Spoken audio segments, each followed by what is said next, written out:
Clermont-Ferrand, capitale du carnet de voyage, sans aucun doute possible. Le rendez-vous international du carnet de voyage le rappelle tous les ans.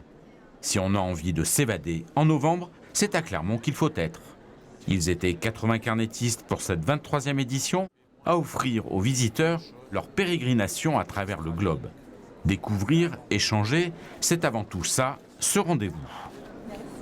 Le carnet de voyage, c'est quand même un support qui est toujours assez inattendu. C'est un objet, c'est un véritable objet, où donc l'illustration, l'écriture, tout ce qui le constitue, on sort un peu du virtuel et je pense que de plus en plus, on a besoin de retrouver de l'authentique, du vrai et aussi du contact humain, puisqu'en fin de compte, quand on vient ici, c'est pour des rencontres.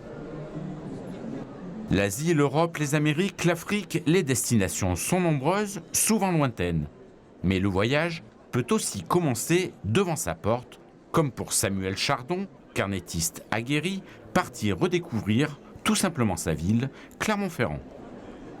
Quand j'étais jeune, je me disais, bon, je ferai un truc sur Clermont et tout, mais pour l'instant, je suis jeune, je pars sous les tropiques et je fais des voyages difficiles. J'ai senti que c'était le bon moment.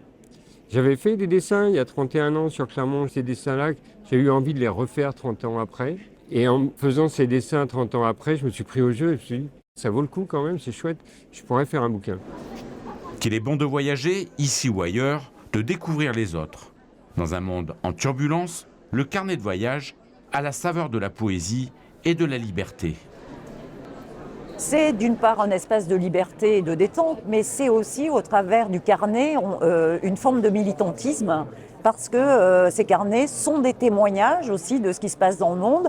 Alors on a le carnet idéal du facteur cheval aussi, mais on a via Médecins sans frontières, via plusieurs organismes ici qui militent pour ce qui se passe aujourd'hui dans le monde, quelque chose de politique. Finalement, ce rendez-vous du carnet de voyage, c'est aussi un rendez-vous politique. Clap de fin pour cette 23e édition, les carnétistes ont repris la route pour de nouvelles histoires à raconter.